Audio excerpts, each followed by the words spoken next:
Nosotros hemos dicho mucho que Fernando Peña es muy difícil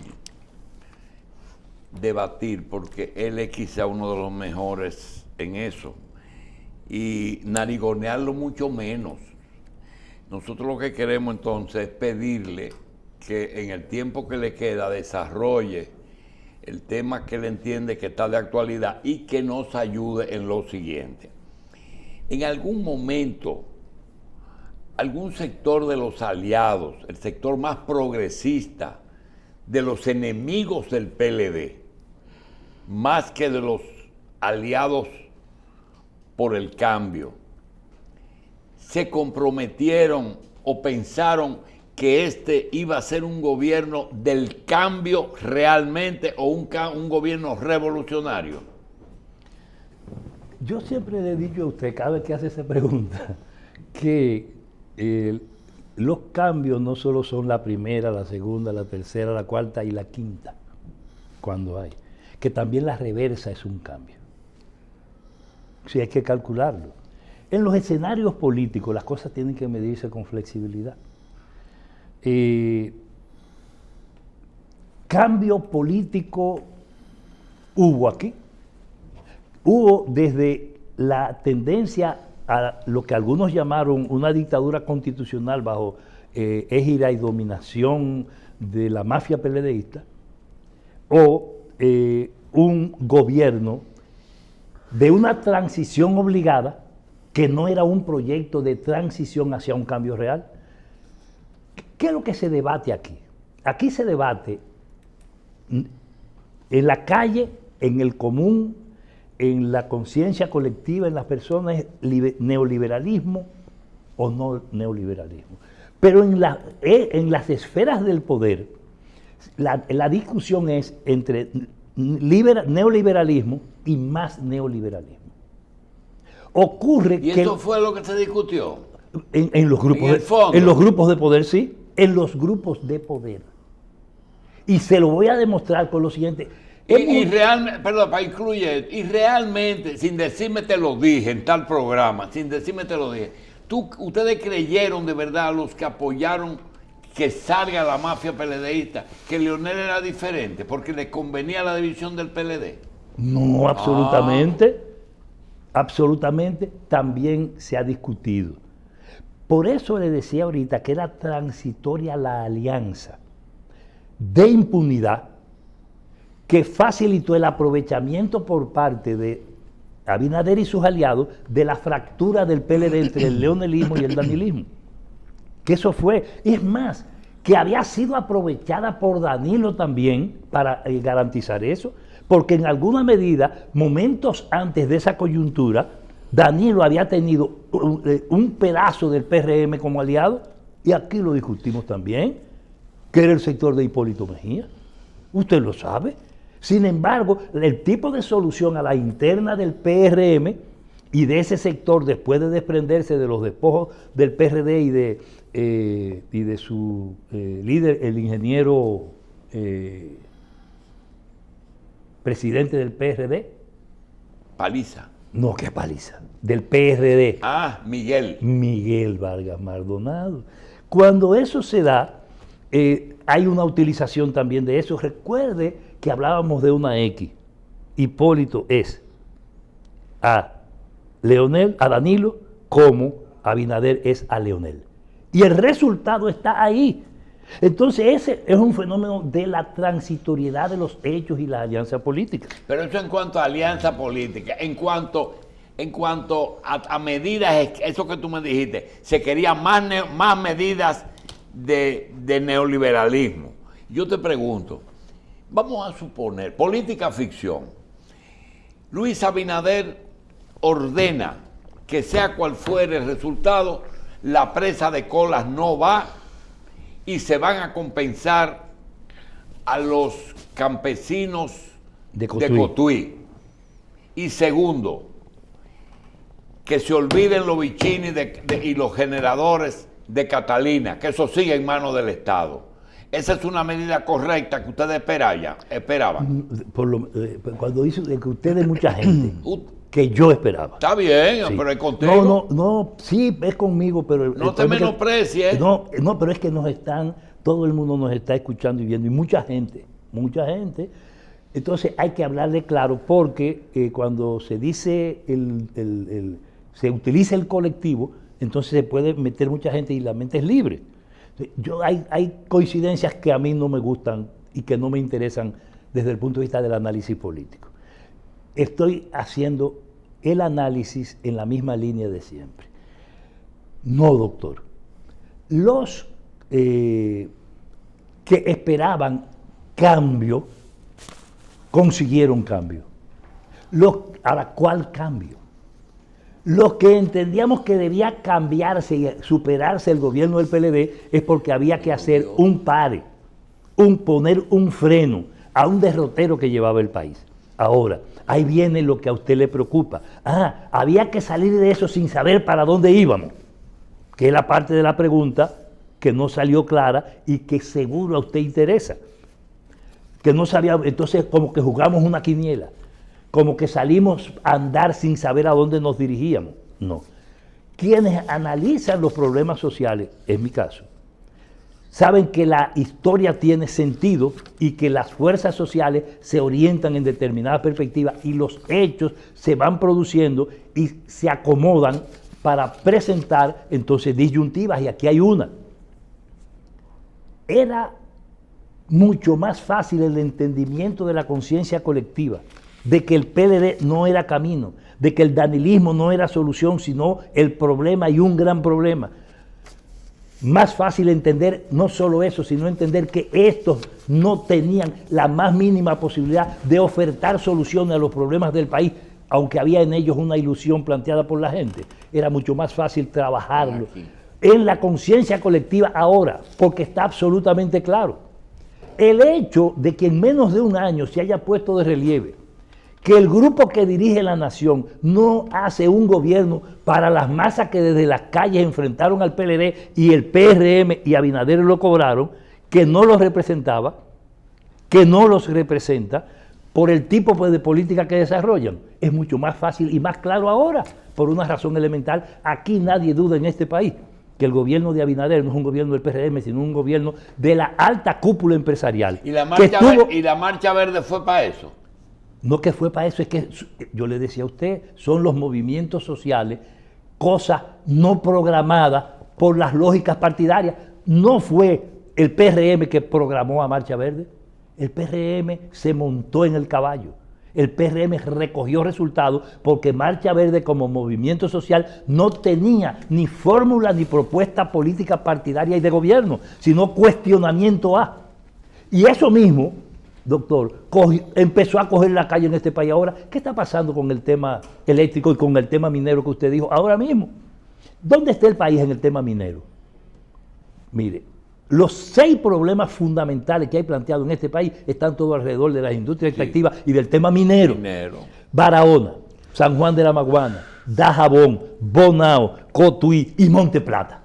Y eso arropa la capital y a San Cristóbal con el tema de las industrias extractivas no metálicas, la pérdida de los ríos y el daño que están haciendo las empresas mineras no metálicas. Eso es solamente en el sector minero. De eso el iceberg es la empresa más odiosa que te la quieren defender, primero porque allanta con que le da al gobierno, no da nada. No da nada, hace negocio con la miseria del país y con las necesidades urgentes del gobierno de chelitos. Uno. Y además depreda más que cualquiera. Y segundo, engaña al Estado y viola la ley y tiene una ofensiva en medios de comunicación comprando medios y comprando a todo el que se le pone por el medio, a políticos, funcionarios y gente comprando al propio Palacio como lo hace Barrigol. Entonces, eso frente a un país lleno y muerto de hambre, frente a un país... ¿Qué tú visualizas si mañana el gobierno se siente con Falcon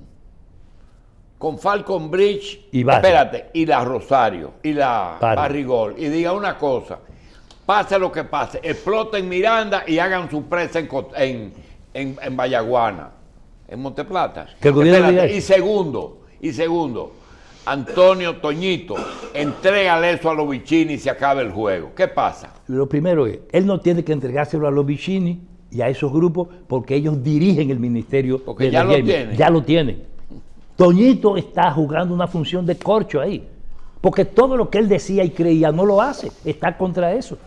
El ministro de Energía y Minas se llama Lisandro Macarrulla, que además es el jefe del gabinete eléctrico. Sencillo. Quienes dirigen en la otra área son justamente los que están debajo de Toñito y los que no se ven. Empleado vocero Macarrulla? Él mismo, él no necesita vocero. Él tiene suficiente Sí, poder. no, él es el vocero de los bichines del gobierno. Bueno. Él es el vocero de los bichines. Lo que fue en Sanssouci, ¿verdad? Lo que sigue siendo. No solo en Sanssouci, sino ahí, en la cementera, en Baní y en todas partes.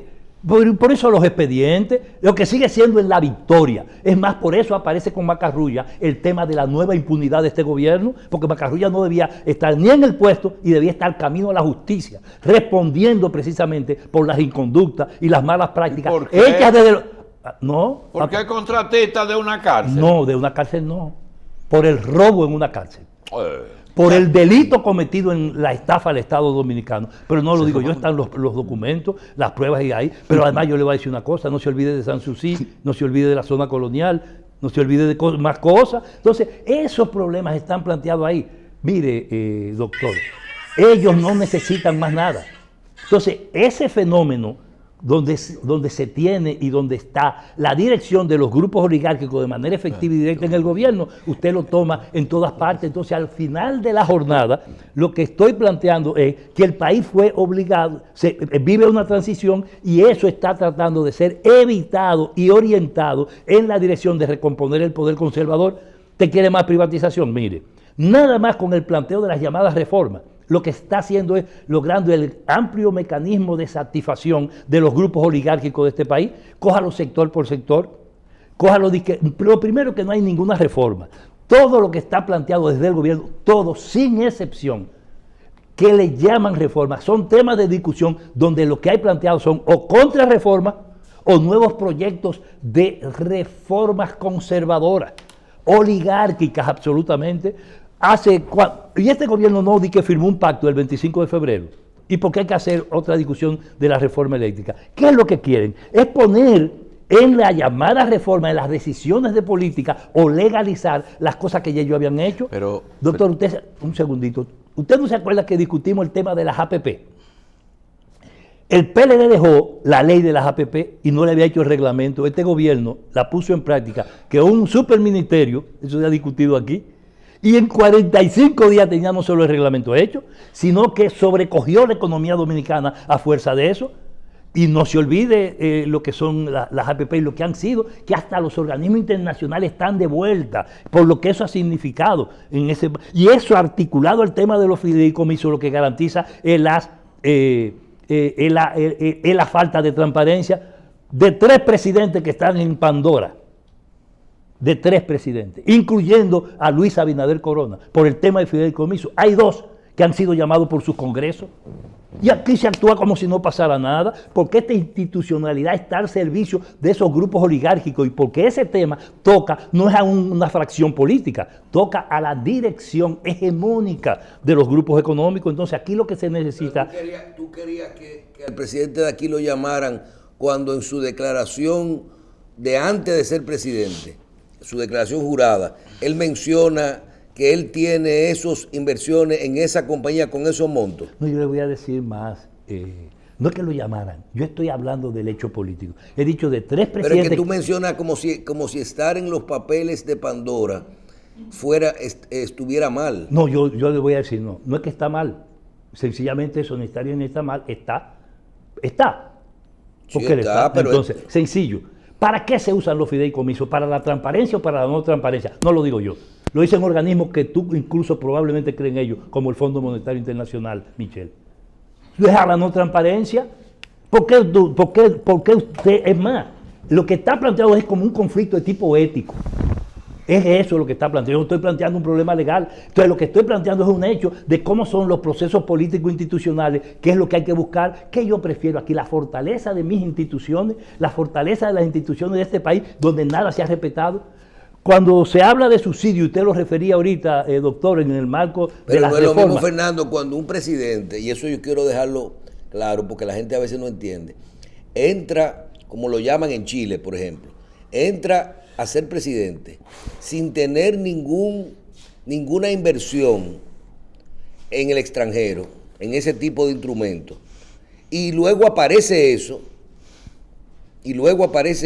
a cuando tú declaras antes de ser presidente, sin nunca haber sido presidente, tú declaras lo que tú tienes en el extranjero, entonces si te aparece tú no estás cambiando la cosa. A mí lo que me choca, sí, ahora lo que me parece, a ti te pareció algo lo que yo dije, ahora a mí me parece que tú eres como el abogado del presidente en ese plano. No, yo te estoy diciendo que tú no puedes decir una cosa sin decir la otra. No, por eso yo que la estoy diciendo clarito, yo estoy diciendo, hay una situación que tiene que ver con transparencia. Los fideicomisos son la no transparencia, no lo digo yo, lo dicen los organismos internacionales.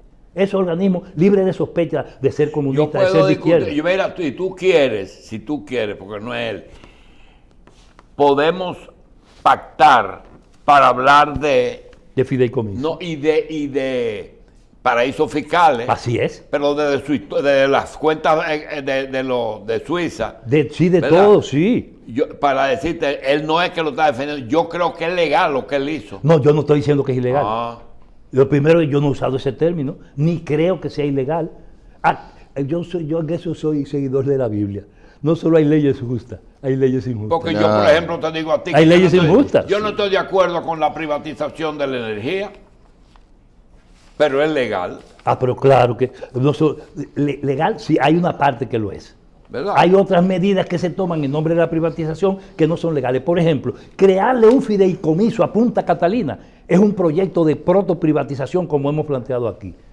Y esa privatización nueva y por encima de la privatización de Punta Catalina, óigame, crear ese fideicomiso es ilegal, porque incluso es en nombre de personas. Por eso está en proceso de tipo legal. Aunque sea un fideicomiso público. Sí, es ilegal. Aunque sea público. Es ilegal y está contra la Constitución de la República, contra las leyes dominicanas. Y es una manipulación. Yo quiero inversión extranjera aquí, porque me desarrolla el país, pero no me gusta que nadie deposite un peso fuera de aquí.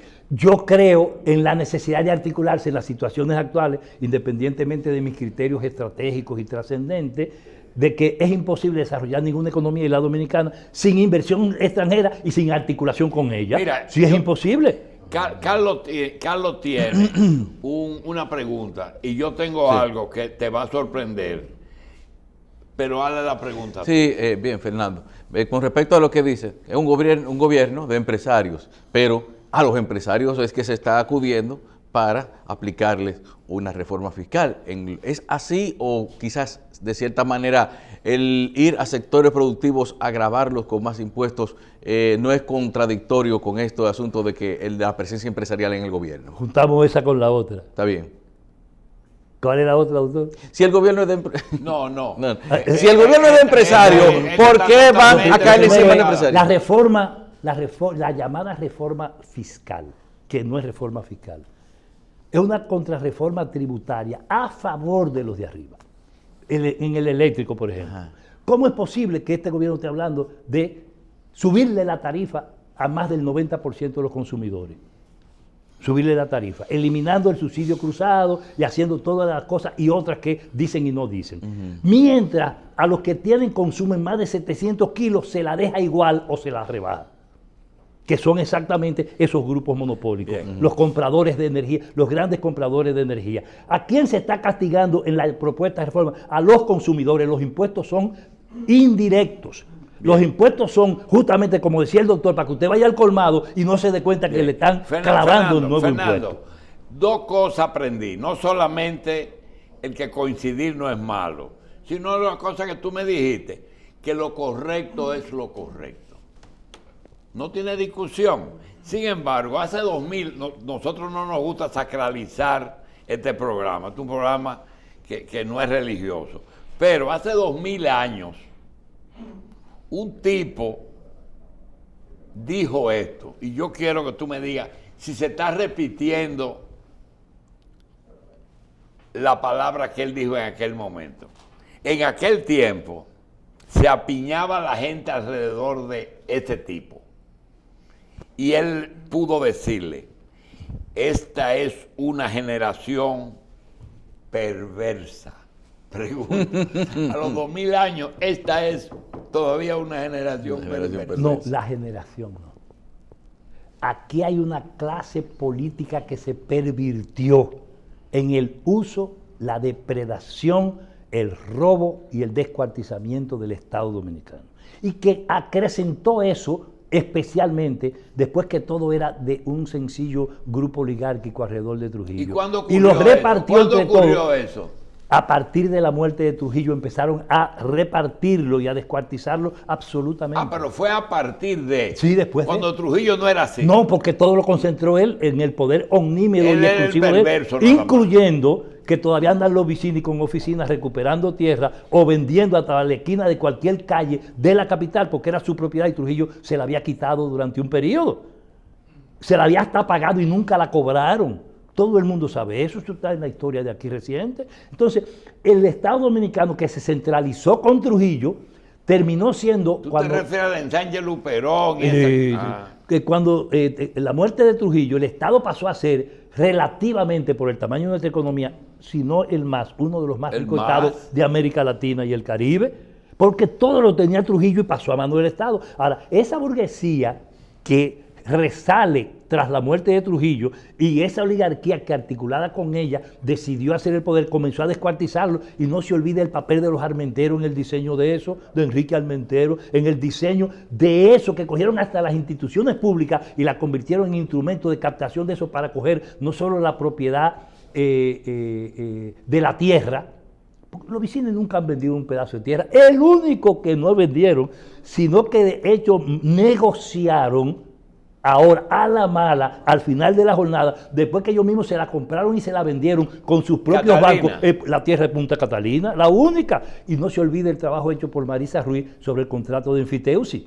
El único que se ha hecho alrededor del tema, que lo puso al desnudo absolutamente, que lo publicó el Observatorio de Políticas Públicas de la UAS, que se discutió y se llevó al seno Ellos del no pacto venden eléctrico. tierra. ¿Eh? No venden tierra. No, pero sin embargo estas tuvieron que hacer un proceso de enajenación en las peores condiciones para el Estado Dominicano y como un negocio de múltiple dimensión en ese caso. Entonces, esa oligarquía, esos grupos dominantes, lo hicieron antes y lo están haciendo ahora. Ellos decidieron no hacerse representar, sino estar dirigiendo ellos directamente el país. Si usted los busca, ¿quiénes están dirigiendo? ¿Quiénes dirigen salud? Los que son dueños del negocio de salud. ¿O no es así? Y usted sabe de salud y sabe del negocio de salud. Los que dirigen los negocios de salud dirigen el sistema sanitario dominicano y por eso es casual que haya un ministro que no es ministro. Pasa como en energía y minas. En salud hay un ministro que no es ministro, hay una ministra que además representa intereses absolutamente claros y que es vicepresidente de la República, por Dios. Lo que pasa es que aquí no nos acostumbramos a plantear los análisis claros. ¿Usted sabe por qué? Por el peso que tiene el poder omnímodo de esos grupos oligárquicos que controlan además el 99% de lo que pueden decir los medios de comunicación y usted lo sabe y hasta lo ha sufrido, aunque usted sea dueño de un medio. Entonces ese problema es el que permite que hoy en la primera plana de un periódico hable de Barrigol. ¿Cuál periódico? ¿Cuánto le pagan? ¿Quiénes son? ¿Cómo están relacionados a ese poder de Barry? Pero usted busca lo que hicieron la misma primera plana, la mismita, la semana pasada. ¿Y qué interpretación tú le das a ese deterioro que se está tratando de llevar al actual presidente? Que es que los papeles de la Pandora, que quién abrió la caja de Pandora, que de dónde vino eso. ¿No será que estamos repitiendo una edición de salir de Danilo para poner a el PRM y ahora salir de Luis para poner a la señora que está allá en Santiago? No, doctor. A lo mejor ustedes siguen trabajando para el inglés. No, es que eso depende. ¿Depende de qué? De la necesidad política global. Porque tú no eres una opción. Tú no eres una opción. ¿Qué es lo que no ponen en juego los grupos oligárquicos? ¿Qué es lo que? No ponen en juego. Es su negocio. Su cuarto. Su negocio, gracias por estar de acuerdo conmigo. Seguro. Son sus cuartos, soy su negocio. Pues Entonces, la gobernabilidad de este país y la quiebra de sus instituciones, ¿pone o no en juego esas riquezas? ¿Las pone en juego? Entonces, mire lo que está pasando. El curso de los acontecimientos reales obliga a que desde el PRM y desde el grupo de Abinader se plantee la continuidad en el gobierno. Y por eso el presidente se ha equivocado, hablando de 8 años. Hasta eso. Pero por eso ya dijo que va a hablar dentro de año y medio del tema de la reelección.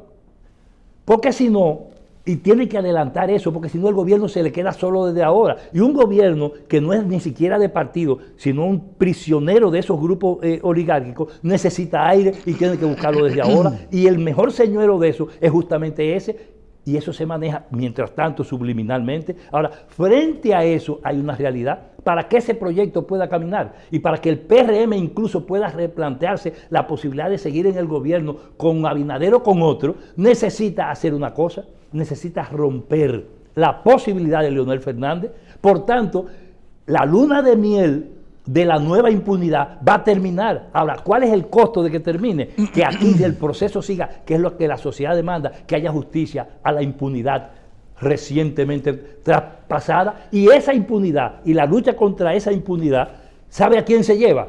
A Leonel Fernández. Entonces, eso plantea un problema a los grupos del poder oligárquico, y por eso los grupos del poder oligárquico quieren cerrar toda posibilidad de riesgo, y lo están haciendo, sacrificando este gobierno, haciendo lo que meta los dos pies en el mismo zapato. ¿Con qué? Con el tema de reformas que no son reformas. Si tú me quitas a Leonel y a Luis del escenario, ¿con quién te queda? Con Julio Jacín. Con Julio Jacín. Julio Jacín. Sí, óigame, así. No, sí, los pueblos, doctor, las sociedades siempre resuelven ese problema. Ustedes siempre viven en eso. No es que viven en eso. Digo, ustedes, tú tienes 50 años yo les respondí jugando a la cieguita. Yo les respondí, no a la cieguita, yo juego igual que usted. Mire, doctor, usted tiene en su correo y en su chat una cuestión de la Biblia larguísima, que usted manejó hoy en las madrugadas. Yo le pido que la lea de nuevo. Siempre hay un camino, siempre hay un punto al que nos dirigimos, etcétera, etcétera, etcétera. Usted lo está planteando, yo estoy de acuerdo con usted, olvídese de esto. Si algo está absolutamente claro, es que el pasado oscuro, tenebroso, difícil, angustiante, de miseria que hemos vivido, no podrá ser nunca. Nunca podrá ser alternativa hacia adelante. A veces se pagan precios muy altos por esa falta de previsión. Eso es así. Recuerda, la noche del 30 de mayo, cuando los americanos mataron a Trujillo, porque tú coincides en eso, ellos no tenían sustituto y a los 3 años tuvieron que invadir porque no tenían alternativa. Entonces yo le voy a decir lo siguiente. Pagaron un precio muy alto. Que se preocupe la burguesía de este país, los oligarcas, los dueños de eso, que se preocupen los Vicini, los Risset, los Estrella y los nuevos grupos económicos, los vinculados al narco o no vinculados, esos grupos de poder, que se preocupen ellos por su estabilidad. Lo que este pueblo necesita es sacudirse, es rebelarse, es decir que no a toda la porquería que le han impuesto vivir. Eso es lo que necesita este país y eso es lo que la conciencia colectiva va acumulando de alguna manera. Este país, dijimos ahorita el tema de las minas, el tema de la seguridad social, el tema de la seguridad ciudadana, el tema de nuevo de la salud pública directa, de la atención a la gente, el problema del transporte, el problema del combustible. Este gobierno está haciéndolo todo y mientras tanto aquí no se afecta a la ganancia, no se afecta a los grupos poderosos, nadie le toca a un banco, nadie le pone el cascabel al gato en función de la política pública y Valdés Albizu hace lo que le da su gana y acaba de manipular de nuevo la información pública diciendo que este país creció al 13% acumulado para que la gente entienda que nosotros nos ganamos la presea mundial. Cuando efectivamente ni siquiera eso, comparando y buscando su propio número, eso es así sencillamente manipulación de data, de información pública. Entonces una gente que lo que está dedicado en el Banco Central a hacer negocios, ¿cómo es posible que dirija un país y que las cosas caminen así? ¿Por qué es el mismo funcionario de gobierno, de todo este gobierno que dirige el Banco Central? ¿Por qué él no gobierna para los que están ahí ejerciendo la función en el Palacio Nacional? Él gobierna para esos grupos de multimillonarios que controlan la Junta Monetaria, que controlan los bancos y que controlan la riqueza del país. Entonces al pueblo dominicano hay que decirle eso.